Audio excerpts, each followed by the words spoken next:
Good morning बच्चों। आप सभी बच्चों का हार्दिक स्वागत है सेशन में पजल प्रो यूट्यूब चैनल पर। और ये जो सेशन है बहुत ही अवेटेड सेशन है। काफ़ी सारे बच्चे बोल रहे हैं कि मैम आपने इनपुट आउटपुट करा दिया, कोडिंग रिकॉर्डिंग करा दिया और भी काफ़ी सारी चीज़ें करा दी है मेंस की। मैं टॉपिक वाइज लेकर आई थी आपके पास में, 4 टॉपिक्स हुए हैं हमारे अभी तक।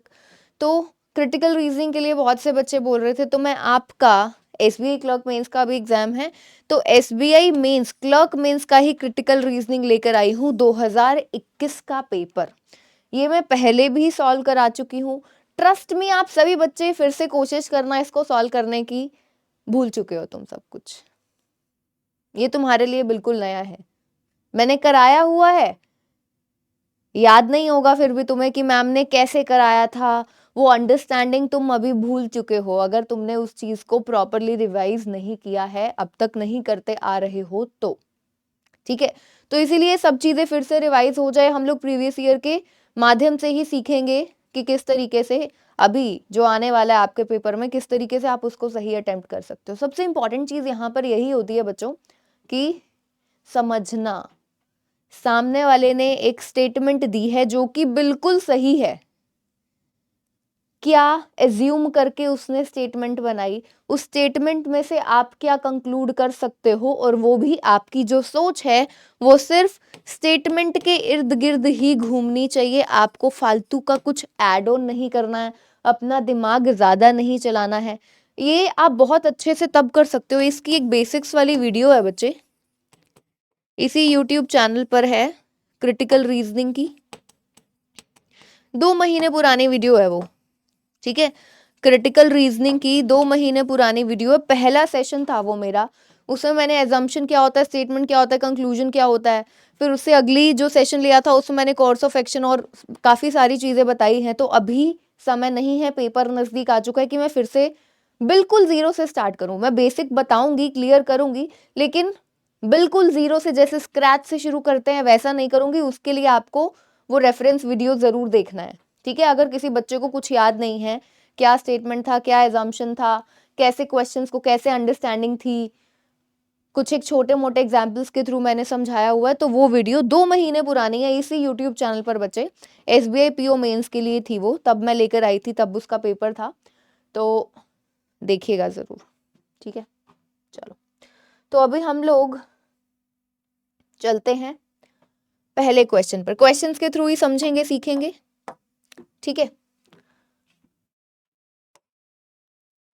सबसे पहले स्टेटमेंट में वो जो भी बोलता है आपको उसको सही मानना है। फिर चाहे वो बोले कि सूरज पश्चिम से उगता है, समझ रहे हो, वो दिन को अगर रात बोले तो आप बोलोगे हाँ रात है, वो रात को दिन बोले तो आप बोलोगे हाँ दिन है। आपको स्टेटमेंट में जो कुछ भी लिखा हुआ है उसको सही मानना है, अपने इमोशंस को साइड में रखना है, फालतू का दिमाग नहीं चलाना है। आपके हिसाब से कोई चीज हो सकती है कि जब आप जो आंसर्स ढूंढोगे, ठीक है, आपको यहाँ पर एक पैसेज दिया गया है, पैसेज के बाद में कुछ आर्ग्यूमेंट्स दिए गए हैं, तो पॉसिबिलिटी है कि आपको ऐसा लग सकता है आपके हिसाब से ही होना चाहिए, लेकिन आंसर वो नहीं होगा। क्यों? क्योंकि आप अपनी रीजनिंग के हिसाब से सोचोगे, लेकिन आपको सोचना है जो आपको पैसेज में दिया गया है, स्टेटमेंट में दिया गया है कि स्टेटमेंट बनाई गई तो वो क्या सोचकर बनाई गई। मतलब कि जिसने स्टेटमेंट दिया आपको थोड़ा सा उसका दिमाग को समझना पड़ेगा, अपने आप को अब आपने स्टेटमेंट के ही इर्द गिर्द सोचना है। स्टेटमेंट में जो लिखा है वही सही है, उससे आलतू फालतू आगे पीछे आपको नहीं जाना है। ठीक है, समझने में ऐसा लगता है कि मैम क्या बोल रहे हैं, जब तक क्वेश्चंस नहीं करोगे, क्वेश्चंस के थ्रू नहीं समझोगे, सीखोगे, नहीं समझ में आएगा। इसीलिए आ जाओ। Directions, the question given below consist of a passage. एक पैसेज दिया गया है फॉलोड बाय 3 आर्ग्यूमेंट्स 1 2 3। नीचे आपको 3 आर्ग्यूमेंट्स दिए गए हैं 1 2 and 3। You have to decide which of the arguments are strong. इनमें से कौन सा आर्ग्यूमेंट स्ट्रॉन्ग है, and which of the following arguments, और कौन सा वीक है। कौन सा फॉलो करता है मतलब स्ट्रॉन्ग है, स्ट्रॉन्गली जो पैसेज में दिया गया है उसको क्या कर रहा है और उसको एम्फेसाइज कर रहा है प्रॉपरली, और कौन सा वीक है। तो choose your answer from the alternatives given below. ठीक है, चलो पैसेज पढ़ते हैं। कहते हैं youth in India lack the virtue of patience nowadays. India का यूथ, इंडिया के नौजवान आजकल उनमें पेशेंस नहीं है, बिल्कुल सही बात है। They behave recklessly, reckless behave करते हैं, क्रिएट अ फस for the most trivial of things, most trivial, किसी को इंग्लिश में नहीं समझ में आता है, आ जाओ, कोई दिक्कत नहीं है, कोई टेंशन नहीं है, हिंदी में क्वेश्चन है हमारे पास में, पढ़ लीजिए, ठीक है। किसी को ऐसा थोड़ा लगता है ना कि इंग्लिश में नहीं समझ में आ रहा, तो आपके पास में हिंदी, आप बहुत बढ़िया तरीके से समझ जाओगे अगर हिंदी में भी पढ़ लोगे तो, ठीक है। चलो,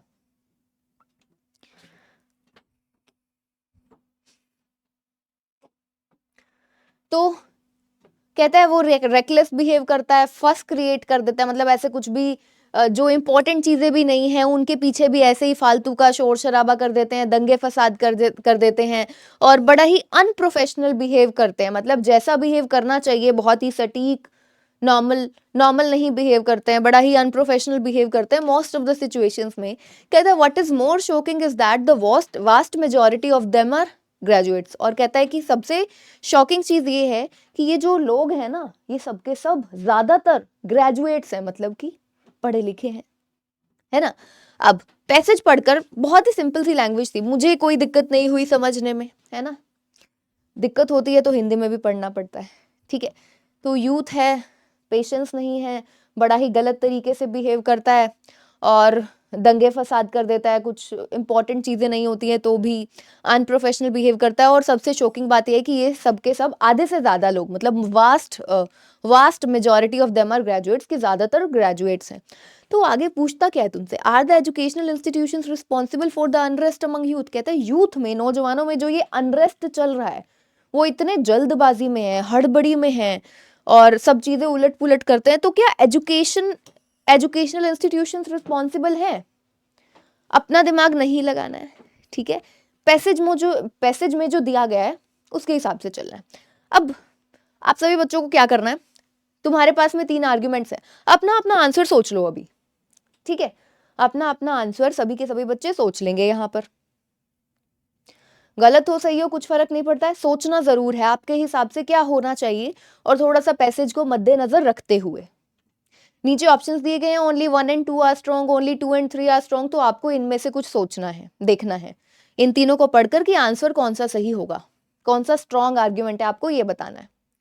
चलिए, आई होप कि सभी ने देख लिया होगा।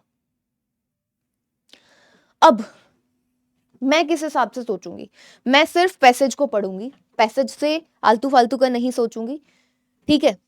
यहां पर बात हुई है कि सबसे शॉकिंग चीज है कि majority of them are graduates, तो यहां पर बात ग्रेजुएट्स पढ़ने लिखने की हुई है, तो एजुकेशनल इंस्टीट्यूशन का वो पूछ भी रहा है कि आर एजुकेशनल इंस्टीट्यूशंस रिस्पॉन्सिबल, क्या एजुकेशनल इंस्टीट्यूशन रिस्पॉन्सिबल है, तो कहीं ना कहीं आंसर तो उसने खुद ही दे दिया, क्योंकि उसने बोला कि वो सब ग्रेजुएट्स हैं। मेरे हिसाब से, पैसेज के हिसाब से ही मैं सोच रही हूँ, ठीक है। तो आंसर, बात यह है कि कई बार होता है कि हम यस भी लगता है, नो भी लगता है। अभी आगे ऐसे क्वेश्चंस भी आएंगे जब हम सोचेंगे हमको इतना कुछ नहीं पता, डीप जाकर नहीं समझ में आ रहा, तो आंसर यस भी लगता है, नो भी लगता है। तो बात एक चीज का ध्यान रखना, रीजनिंग जिसकी तुमको सही लगे, ठीक है, रीजनिंग एकदम प्रॉपर होनी चाहिए, जो पैसेज पढ़ा उसके हिसाब से तुमको कारण सही मिलना चाहिए, चाहे यस है चाहे नो है, कारण हमको सही मिलना चाहिए। अगर कारण सही मिल रहा है ना, तो कारण के ऊपर फोकस करो, फिर यस और नो में से हम कुछ ना कुछ सोच लेंगे। लेकिन यहाँ पर मुझे क्लियरली नजर आ रहा है, क्योंकि ग्रेजुएट्स की बात हुई है, तो कहीं ना कहीं रिस्पॉन्सिबल तो है। आ जाओ, पहला yes, educational institutions completely lack discipline. कहता है एजुकेशनल इंस्टीट्यूशन में डिसिप्लिन नहीं है, इंस्टीट्यूशन में डिसिप्लिन नहीं है। क्या ये रीजन सही है कि हाँ एजुकेशनल इंस्टीट्यूशन इसलिए रिस्पॉन्सिबल है कि आजकल का जो यूथ है, नौजवान है, उनके बीच में जो अनरेस्ट है, वो जल्दबाजी में, वो इसलिए क्योंकि आज एजुकेशनल इंस्टीट्यूशंस में डिसिप्लिन नहीं है? मेरा दिमाग क्या कहता है, मतलब अगर मैं पैसेज के हिसाब से सोचूं, ग्रेजुएट्स की बात हुई और मैं सोच रही हूं कि educational institution yes they are responsible, तो एजुकेशनल इंस्टीट्यूशंस को अपने स्टूडेंट्स को सिखाना चाहिए कुछ इस तरीके से, पढ़ाना चाहिए कुछ इस तरीके से कि उनको समझ में आए कि क्या चीज सही है क्या चीज गलत है। पेशेंस की, इन सब चीजों की उनको समझ होनी चाहिए, ये सब चीजें पढ़ाई जानी चाहिए। एक इंस्टीट्यूशन में डिसिप्लिन नहीं है, मान लो एक इंस्टीट्यूशन है, मतलब मेरा कहने का मतलब ये है कि मुझे ये रीजनिंग सही नहीं लगती कि एजुकेशनल इंस्टीट्यूशन में डिसिप्लिन नहीं है। बात है कि बच्चों को सही तरीके से सिखाया जाना चाहिए। समझते हो ना इस बात को? रीजनिंग यही होनी चाहिए। अगर हम पैसेज को भी पढ़ते हैं तो दिमाग में यही आता है कि बच्चों को सही तरीके से पढ़ाया जाना चाहिए इन सब चीजों के बारे में, उनको अवेयर करना चाहिए इन सब चीजों के बारे में कि ऐसा ऐसा होता है तो हमको ऐसी सिचुएशंस में ऐसा नहीं बिहेव करना है, शांति से काम लेना है, पेशेंस से काम लेना है, ये सब चीजें सिखाई जानी चाहिए। अब कोई एक एजुकेशनल इंस्टीट्यूशन है जिसमें डिसिप्लिन बहुत है, teachers in time proper time पर पहुंच जाते हैं, लेकिन अगर वो कुछ बच्चों को पढ़ा नहीं रहे हैं सही, तो फिर काहे का डिसिप्लिन? क्या ही फायदा करेगा डिसिप्लिन? फिर नहीं ना। तो ये रीजनिंग प्रॉपर नहीं है, मुझे नहीं लगी। अगला, यस वो कहता है कि एजुकेशन इंस्टीट्यूशन रिस्पॉन्सिबल है। आंसर रीजन पढ़ते हैं। They do not teach patience, वो पेशेंस पढ़ाते नहीं है, और प्रोफेशनलिज्म नहीं, वो पेशेंस और प्रोफेशनलिज्म टू स्टूडेंट्स पढ़ाते नहीं है, स्टूडेंट्स को प्रोफेशनलिज्म पेशेंस नहीं पढ़ाते हैं। And focus mainly on the teaching academic concept from text books. बिल्कुल मेरा आंसर यही है। अभी तीसरे पर मैं नहीं गई, सेकंड मुझे स्ट्रांग मिल गया। क्या कहता है कि जो एजुकेशनल इंस्टीट्यूशंस हैं वो बच्चों को पेशेंस और प्रोफेशनलिज्म नहीं पढ़ाते हैं, सिर्फ जो उनकी किताबों का ज्ञान है उतना देकर टाटा बाय बाय छुट्टी। ये नहीं होना चाहिए, है ना? तो ये एकदम प्रॉपर आंसर है। सेकंड तो पक्का है, पहला नहीं है। तो ये आंसर तो हमारा किसी हाल में नहीं है। ये हो सकता है, ये भी नहीं है, ये हो सकता है, ये भी नहीं हो सकता। तो इन दोनों में से तीसरा देख लेते हैं। नो, वो कहता है कि नहीं, एजुकेशनल इंस्टीट्यूशन रिस्पॉन्सिबल नहीं है। आगे कहता है moral science is a part of school curriculum. कहते हैं कि स्कूल करिकुलम का पार्ट होना चाहिए मोरल साइंस। यहां पर ना ये दोनों बातें ना कॉन्ट्राडिक्ट कर रहा है। एक तरफ कह रहा है कि स्कूल करिकुलम में मोरल साइंस पढ़ाया जाना चाहिए, पार्ट होना चाहिए स्कूल करिकुलम का। चलो मान लेते हैं, ठीक है। फिर यहां पर नो क्यों दे रहा है? यस दे देता, है ना? यू अब स्कूल एजुकेशनल इंस्टीट्यूशन का मतलब सिर्फ कॉलेज थोड़ी ना होता है, स्कूल नहीं होता। स्कूल्स भी तो एजुकेशनल इंस्टीट्यूशंस हैं। तो ये मुझे नहीं सही लगा यहां पर, इसलिए ये गलत हो गया। तो मेरा आंसर होगा ओनली सेकंड वाला। ओनली सेकंड मुझे कहां मिला? यहां पर मिला। तो फोर्थ ऑप्शन करेक्ट है बच्चों। आई होप सभी को समझ में आ गया होगा। आगे बढ़ते हैं। एक बार ये देख लो बच्चों फटाफट से।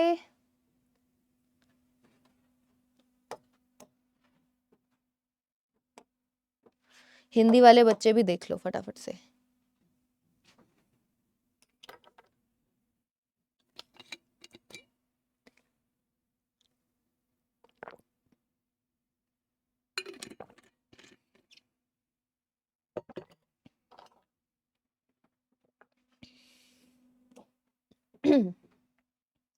कहता है the question given below consist of a passage followed by 3 arguments. पहले की तरह you have to decide which of the arguments are strong. कौन से स्ट्रॉन्ग है, कौन से वीक है? ठीक है, कुछ नहीं है। आपका पैसेज स्टार्ट हो रहा है यहाँ से। कहते हैं president Vladimir Putin said on Tuesday. President ये है जो व्लादिमीर पुतिन ने कहा है ट्यूसडे को that Russia had become the first country to grant regulatory approval to कोविड-19 vaccine after less than 2 months of human testing. अब प्रेसिडेंट कहता है कि रशिया पहली कंट्री बन गई है टू ग्रांट रेगुलेटरी अप्रूवल। उसने कोविड-19 की वैक्सीन को अप्रूवल दे दिया है रशिया ने, और less than 2 months of human testing. Human testing में 2 महीने से भी कम का समय लिया है अभी इसने। A move Moscow likened to its success in the cold war era space race. थोड़ा सा ऐसा लगता है समझ नहीं आया, हिंदी में पढ़ लेते हैं, है ना? आ जाओ। यहां से स्टार्ट हो रहा है। कहते हैं राष्ट्रपति व्लादिमीर पुतिन ने मंगलवार को कहा कि रूस अनुदान देने वाला पहला देश बन गया है। रूस, रशिया पहला कंट्री बन गया है। 2 महीने से भी कम समय के मानव परीक्षण पे में भी उसने कम समय लिया है, और उसके बाद उसने कोविड-19 वैक्सीन को विनियामक मंजूरी, एक कदम मॉस्को। इसकी तुलना शीत युद्ध युग की अंतरिक्ष दौड़ में इसकी सफलता से की गई है। मतलब समझ में आया कि वो जो कोल्ड वॉर स्पेस इरा की बात कर रहे थे ना, कि यहाँ पर कोविड वैक्सीन को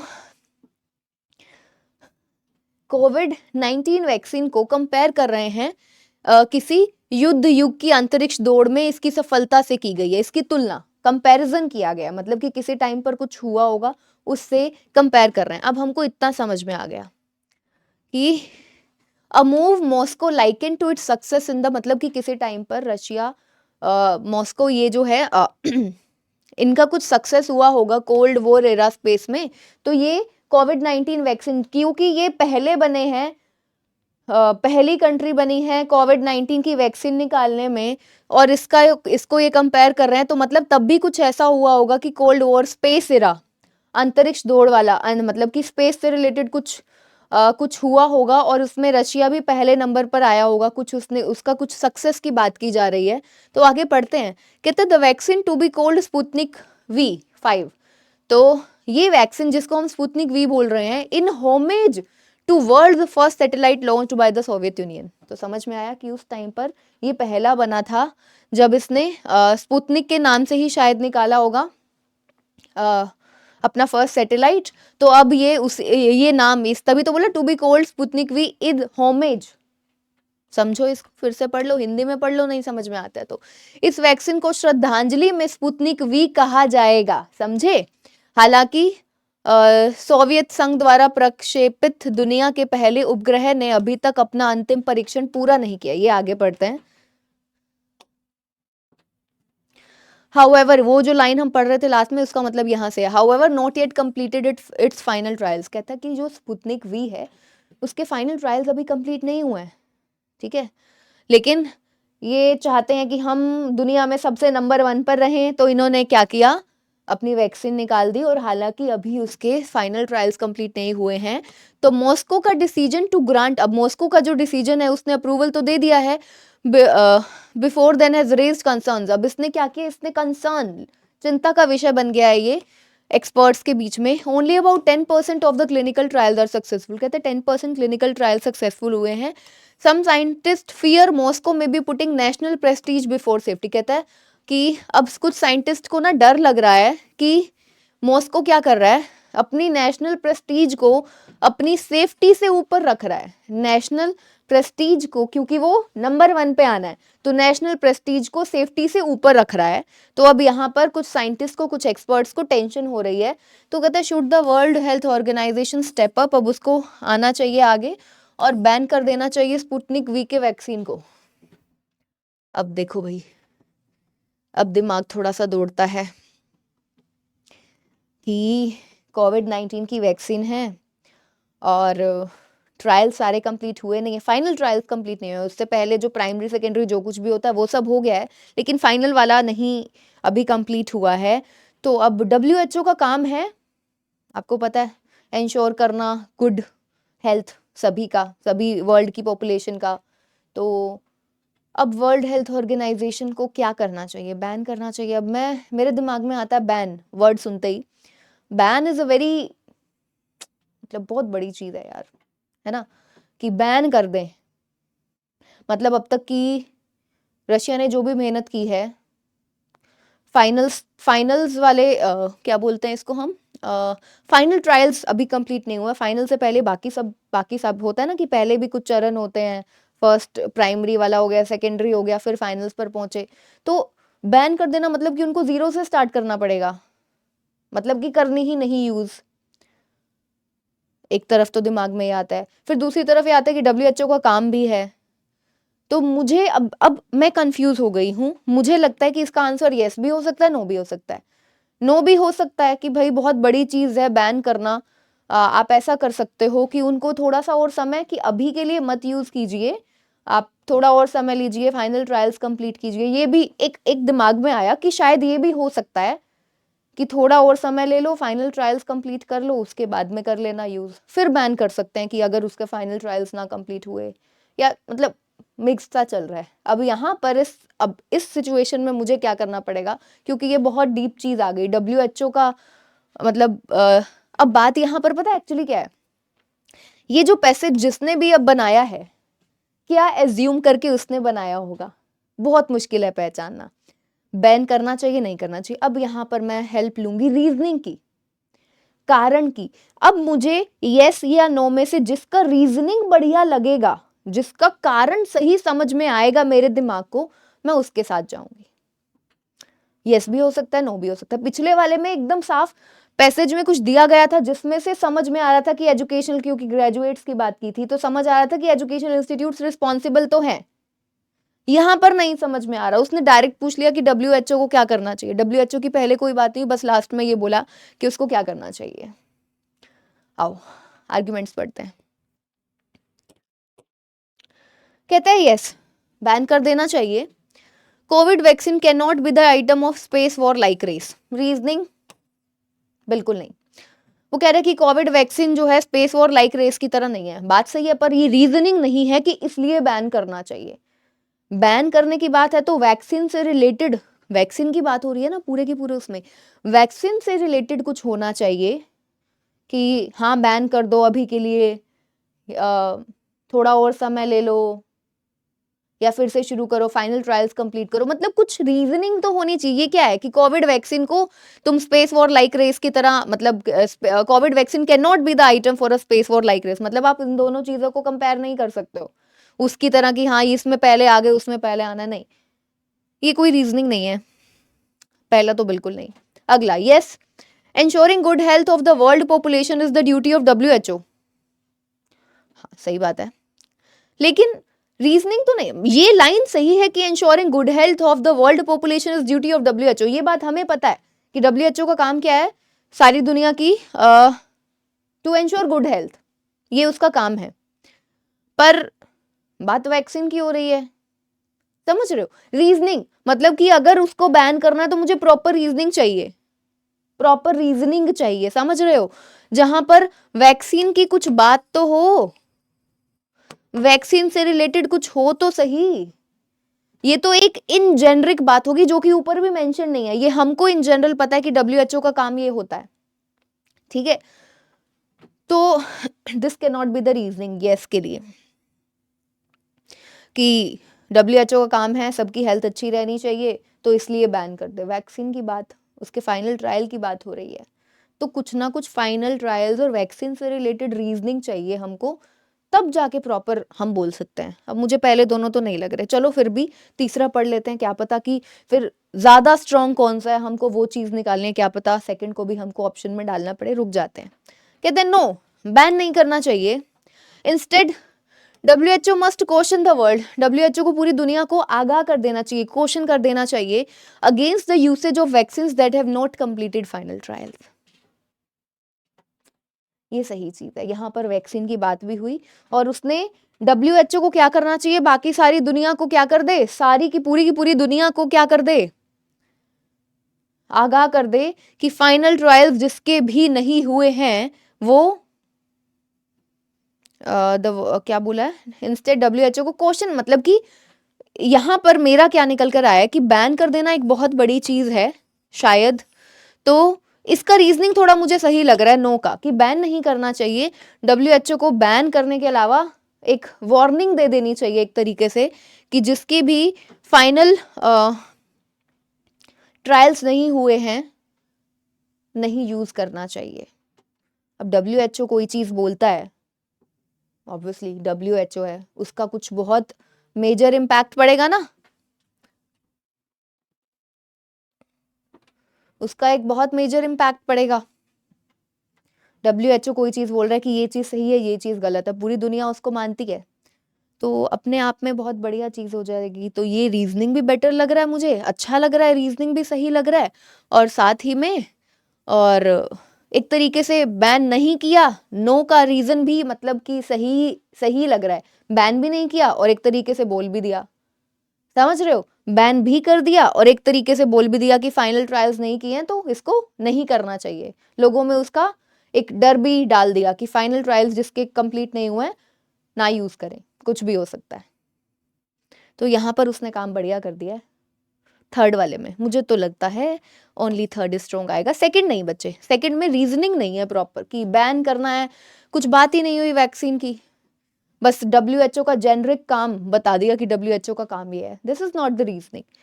तो थर्ड की रीजनिंग बढ़िया है, इसलिए only third is strong. I hope कि आप सभी को समझ में आ गया होगा।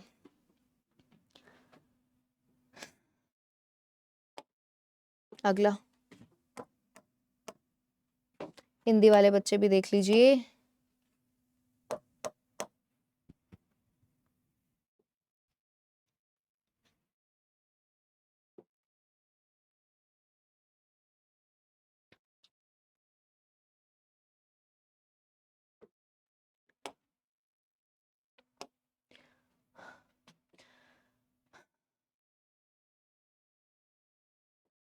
Critical reasoning question is based on short argument statements or a plan of action. For each, select the best answer of the choices. ठीक है, स्टेटमेंट दिया गया है, there is an increasing amount of suspicion, मतलब कि शक बढ़ता जा रहा है among the masses, लोगों के बीच में, that the recent death of a popular actor, एक popular actor की डेथ हुई है, which has been deemed to be as suicide, मतलब जिसको माना गया कि स्टेट पुलिस ने कहा है कि सुसाइड है, is actually a murder, वो एक्चुअली मर्डर है, with many politicians and top state police officials की, लगता है ऐसा कि इसमें पॉलिटिशियंस और top state police officials involve है इस पूरी की पूरी कॉन्स्पिरेसी में।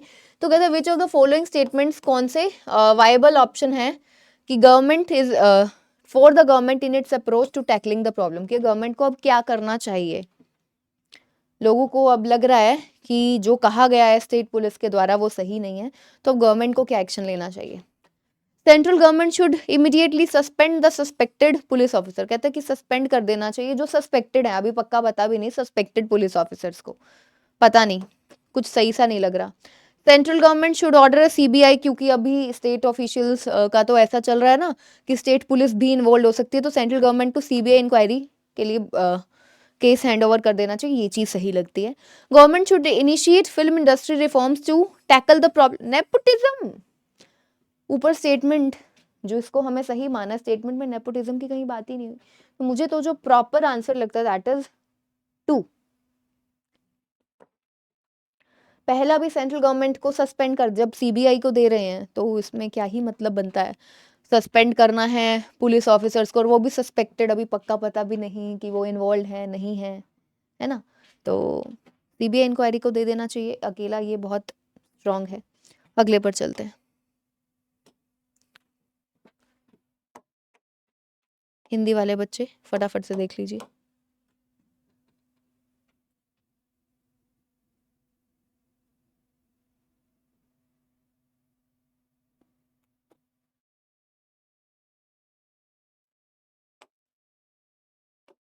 देखिए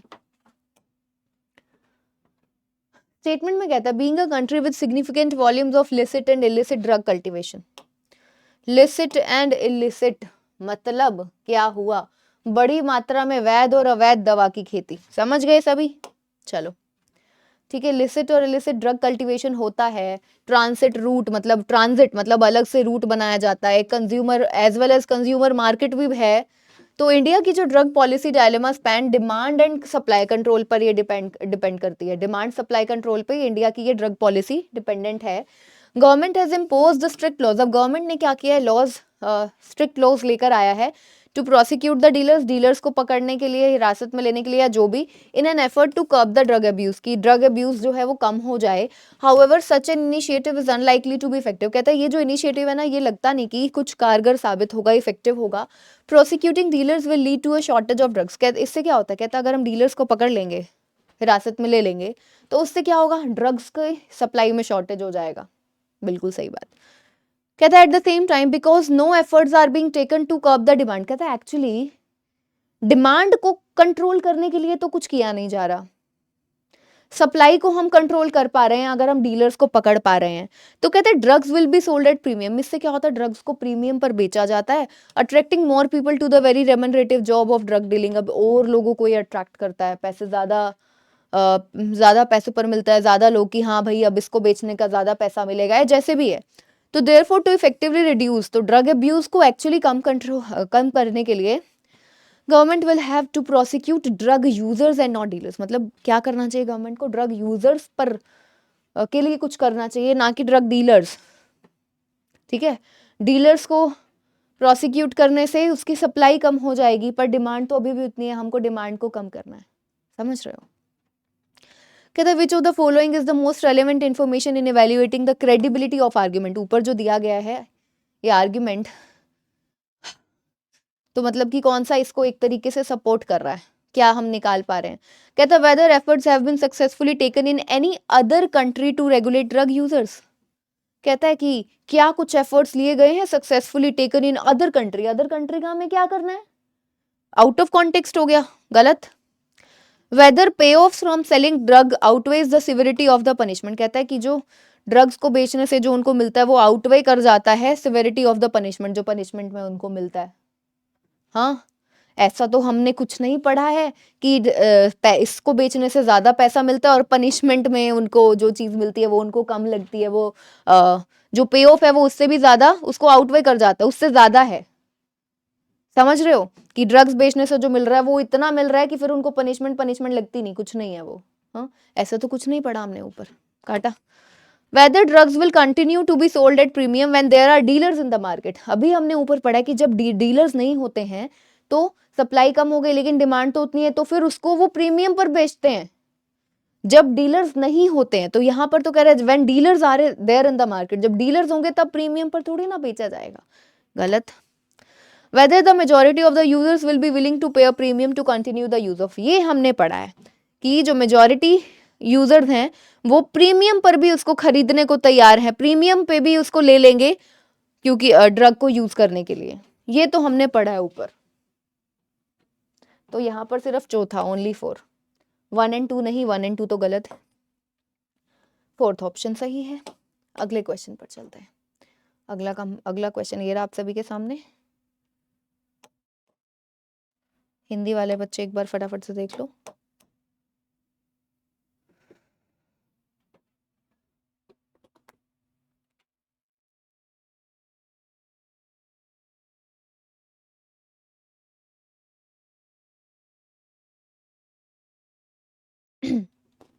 चलिए,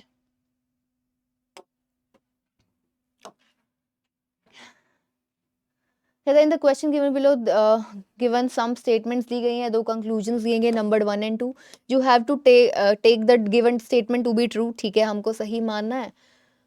सारे कंक्लूजन्स को पढ़ो, decide which of the given conclusion logically follow कौन सा करता है। ठीक है, statement CEO of a company producing cricket bats. एक कोई कंपनी है जो क्रिकेट बैट्स को प्रोड्यूस करती है। उसका जो सीईओ है उसने कहा है कि we will see more manufacturing units. हमारे पास में अब काफ़ी सारी मैन्युफैक्चरिंग यूनिट्स होने वाली है क्रिकेट बैट्स की by the end of this quarter खत्म होता था, काफ़ी सारी मैन्युफैक्चरिंग यूनिट्स हम लगाने वाले हैं, सीईओ कहता है। तो she also stated that this would bring down the cost needed to manufacture. कहता है कि अब इससे क्या होगा, जब मैन्युफैक्चरिंग यूनिट्स बढ़ जाएंगी तो इससे इनका जो कॉस्ट है ना एक बैट को मैन्युफैक्चर करने का, वो भी क्या हो जाएगा, कम पड़ेगा उनको। ठीक है, जनरल चीज बोली गई है स्टेटमेंट में। अब आपको कहता है कि कौन सा कंक्लूजन सही है। कहता है demand for cricket bats in the market will rise. कहता है डिमांड बढ़ जाएगी। अब मैं थोड़ा सा सोचूं कि क्या पता, अब ये तो अंदर की बात हुई कि सीईओ ने मैन्युफैक्चरिंग यूनिट्स बढ़ाई हैं और उससे उनको कम प्राइस पर, उनको एक बैट जो है अब कम प्राइस का पड़ेगा। अब वो बेचता कितने का है ये हमको क्या पता, डिमांड तो उस पर डिपेंड करती है ना कि अगर बाहर भी सस्ता मिलता है या कैसे। मतलब ये थोड़ी आउट ऑफ द कॉन्टेक्स्ट जाकर सोचने वाली बात है। ठीक है, मतलब अगर हम बहुत ज्यादा एक्स्ट्रा सोचे तो पता नहीं, सही हो सकता है गलत हो सकता है, एक्स्ट्रा हमको फालतू का सोचना है। तो एक बार दूसरा पढ़ लेते हैं। कहता है bats produced by the above company would sell at. अब जो ऊपर वाली कंपनी है ना ये, तो अब ये क्या करेंगे, उसको कॉम्पिटिटिव प्राइस पर बेचेंगे रिटेल मार्केट में। ये बात अब ये तो इन्हीं के हाथ में है ना, कंपनी के खुद के ही हाथ में है। तो कंपनी अब क्या करेगी, अब उनको एक बैट का प्राइस जो है इतनी सारी मैन्युफैक्चरिंग यूनिट्स की वजह से कम पड़ रहा है, तो वो अब उसको कॉम्पिटिटिव प्राइस पर बेचेंगे। ये बिल्कुल सही लगता है। डिमांड वाला थोड़ा सा मुझे, कुछ बात नहीं की गई है एज सच, है ना, कुछ बात नहीं की गई है एज सच, तो इसको रहने देते हैं। सेकंड वाला बोथ भी दिया गया, बोथ डिमांड की कुछ बात तो नहीं की गई है, वही है, थोड़ी सी एक्स्ट्रा वाली चीज हो जाएगी। हो भी सकता है, एक तरह से सही भी लगता है कि अगर कम पैसे पर बेचेंगे तो डिमांड बढ़ जाएगी, पर थोड़ा आउट जाकर सोच रहे हैं हम इसको। स्टेटमेंट में ऐसा कुछ मेंशन नहीं है तो हम नहीं मानेंगे बच्चों, सेकंड, ओनली सेकंड फॉलोज ही आएगा। चलो अगला,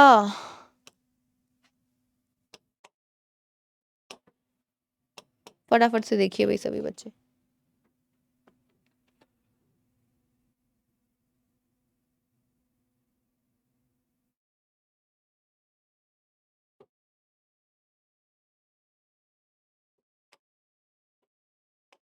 देखिए अगेन स्टेटमेंट दिया गया है, 2 आर्ग्यूमेंट्स है, 1 2 3, you have to consider statement to be true, you have to decide which of the given arguments if any is a strong argument. Passage ये है, Nobel prizes are considered the most prestigious honour, ठीक है, Nobel prices को सबसे ज्यादा prestigious honour माना जाता है अपनी अपनी रिस्पेक्टिव फील्ड्स में, and they generate significant public interest worldwide, बिल्कुल सही बात है।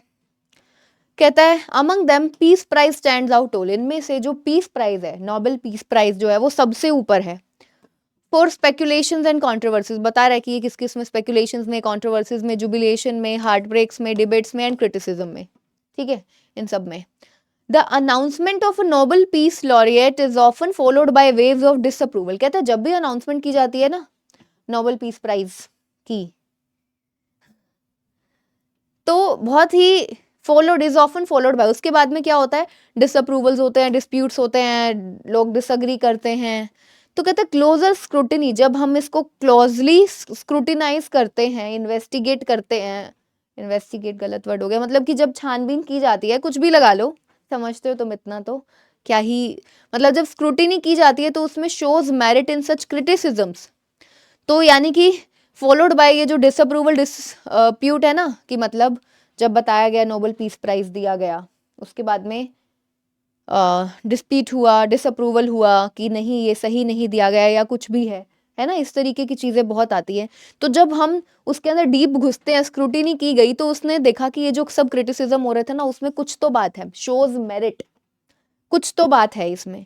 तो कहता है has the Nobel committee been influenced by politics, अब वो कह रहा है क्या नोबेल कमेटी पॉलिटिक्स से इन्फ्लुएंस हुई, पॉपुलिज्म से, या फिर prejudice played a role in some of their decisions, कि प्रेजुडिस ने अब कुछ रोल प्ले किया है उनके डिसीजन मेकिंग में, मतलब उनका डिसीजन कुछ और होना चाहिए था पर इन्फ्लुएंस होकर अब कुछ और आया है।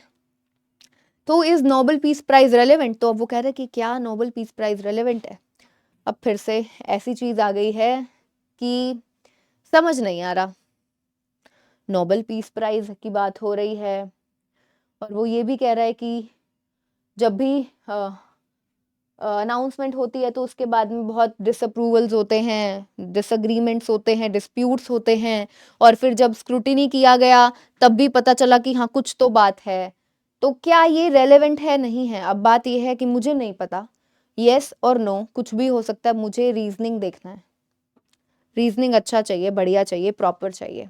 Yes, people receiving it become celebrities overnight, वो कहता है कि हाँ नोबेल पीस प्राइज रेलेवेंट है, पूछा क्या is the Nobel peace prize relevant, वो कहता है यस, हाँ है, रेलेवेंट है, बिल्कुल बढ़िया है। पीपल जो जो जिन लोगों को मिलता है वो सेलिब्रिटीज, अरे but is this the reasoning, क्या ये कारण है इसलिए कि ये रेलेवेंट है क्योंकि लोग रातों रात चमक जाते हैं, चमकते सितारे बन जाते हैं, हाँ नहीं, ये रीजनिंग नहीं है। अगला, yes it motivates people to perform exceptional work in establishing brotherhood among nations, हाँ ये सही है कि अगर किसी को मिलता है तो ये है ही इतना प्रेस्टिजियस ऑनर कि फिर ये क्या करता है, मोटिवेट करता है कि यार होता है ना कि यार मुझे भी नोबेल प्राइज चाहिए, इस फील्ड में चाहिए, तो मुझे इसके लिए इस लेवल तक कितने बड़े बड़े काम करने होंगे, तो ये मोटिवेट तो करता है to perform exceptional work in establishing brotherhood among nations, क्योंकि पीस वाले की बात हो रही है ना, एंड प्रमोशन ऑफ पीस, तो ये सही लग रहा है कि हाँ रेलेवेंट है, ठीक है, बढ़िया है। अगला कहते हैं नो रेलेवेंट नहीं है, कहते हैं unlike the Nobel awards in other domains, कहते हैं जैसे बाकी डोमेन्स के नोबेल अवार्ड्स होते हैं where the criteria is defined, जहां पर क्राइटेरिया प्रॉपरली डिफाइंड होता है in specific terms, but here a lot is left to interpretation, कहता है यहाँ पर जब हम इंटरप्रेट कर रहे होते हैं सब चीजों को तो बहुत सी चीजें छोड़ दी जाती है in case of peace, peace वाला नोबेल प्राइज में, विच रिजल्ट्स इन कॉन्ट्रोवर्सीज, जिसमें कॉन्ट्रोवर्सीज होती है, तो ये बात तो ऊपर बोली गई है, ये भी सही है, अब क्या करें, फंस गई दुविधा में। रीजनिंग देखूं तो मेरे को दोनों की सही, अब आपको ना यहाँ पर यही है, यही देखना है, रीजनिंग पर खेलना है। ऐसा हो सकता है, ऐसा नहीं होता कि अगर कोई क्वेश्चन दिया गया है तो उसमें आंसर, अगर कुछ पूछा गया तो आंसर या तो यस होगा या नो होगा, या तो कुछ ऐसा मेंशन्ड हो जैसा पहले वाले में था एजुकेशनल इंस्टीट्यूशन में, क्योंकि ग्रेजुएट्स की बात की गई थी। यहाँ पर अगर हम देखें तो ये बात भी की गई है कि मोस्ट प्रेस्टिजियस ऑनर है पब्लिक इंटरेस्ट वर्ल्ड वाइड, ये भी दिखाया ना पब्लिक इंटरेस्ट। तो यहाँ पर सेकंड वाले में पब्लिक इंटरेस्ट की तो बात की गई, इट मोटिवेट्स पीपल, वो बात भी हो गई। नो वाली बात भी सही है क्योंकि यहाँ पर बताया गया डिसअप्रूवल और डिस्प्यूट्स होते हैं। तो यहाँ पर मेरे हिसाब से ऑप्शन में देखो सेकंड एंड थर्ड स्ट्रॉन्ग दिया गया, हाँ दिया गया है, दिया गया है, दिया गया है। तो यहाँ पर ये दोनों सही होंगे बच्चों। रीजनिंग पर देखना है तुमको, और ये भी देखना है कि क्या मेंशन्ड है पैसेज में। पैसेज में दोनों चीजें दी गई हैं, significant public interest world wide ये भी दिया गया है, और ये भी बताया गया पीस वाले में थोड़ा सा चक्कर है। ठीक है, आई होप कि सबको समझ में आ गया होगा। तो चलो अभी आज के सेशन में इतना ही करेंगे बाकी मिलते हैं फिर कल। पहले बहुत सारे क्वेश्चंस करा चुकी हूँ मैं, टॉपिक्स करा चुकी हूँ, कोडिंग रिकॉर्डिंग, इनपुट आउटपुट, और भी बहुत कुछ हो चुका है मेंस का ही। तो जिसने नहीं देखा है प्लीज़ जाइए ज़रूर देखिए, ढेर सारा प्यार दीजिए, ज़रूरत है बच्चों। और जल्द ही मैं कोशिश करूँगी कि आपके लाइव सेशंस लूँ फटाफट से, बस 1-2 दिन में ही स्टार्ट करती हूँ। तो एक टाइम भी फिक्स कर लेंगे हम लोग, बता दीजिएगा किस टाइम पर रखना है। और अगर ये सेशन आपको हेल्पफुल लगा है तो प्लीज़ नीचे ऐसे और सेशंस चाहिए क्रिटिकल रीजनिंग के तो बता दीजिएगा। ठीक है, मिलते हैं, बाय बाय, टेक केयर।